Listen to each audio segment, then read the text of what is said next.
I've noticed a lot more, they seem to be tending to stick around these two car parks, expecting people to come out and give them goodies. Just over here, look, just the giveaways they have to hand out.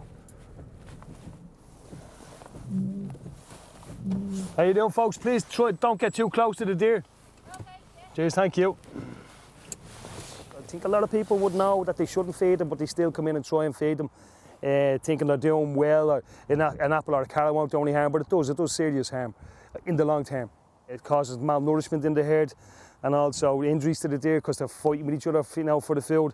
The damage it can do to the digestive system, and also they've starting to notice that the antler growth mightn't be as good because they're not, you know, getting their proper nutrition, their proper, you know, grazing is being interrupted. People have been injured by feeding the deer. I've seen an incident where one time there was a girl with a piece of chocolate, you know, like it was like a Twix bar in her hand, feeding a big buck. I was trying to get there as quick as I could. The buck ate the Twix. He came at her looking for more, you know, and he just caught her on the lip there. So, and a few people have been injured, got gored, you know, from behind, and because they're looking for food. You can see the footpath there in the cycle lane, people walking, jogging, and the deer pay no attention to them because they're used to them. And that's within 30 metres, like within reason, you know. Just the main thing is not to be walking over and approaching them and moving them. Once you're close enough where they have to get up and move, you're far too close.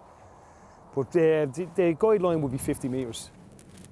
When they're first born, in the first week or two, the mother will leave the fawn in high grass or nettles, and she'll go off and feed herself until the fawn is big and strong enough to stay with the herd.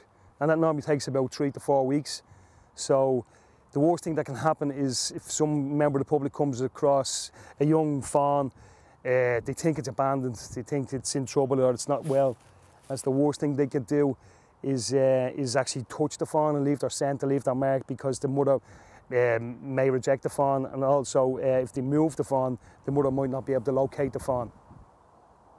There's no fine, there's no punishment. We're just like, we just want to try and educate people, or, you know, give advice to people, just get the information across. It's not the road we really want to go down is fines or fines or notices, but I think the message is getting there. A lot more people do know that they shouldn't, and some even people that are feeding, I think they already know that they shouldn't feed the deer. So again, all we can do is advise people and ask them, please don't feed the deer for your safety and for the deer's safety.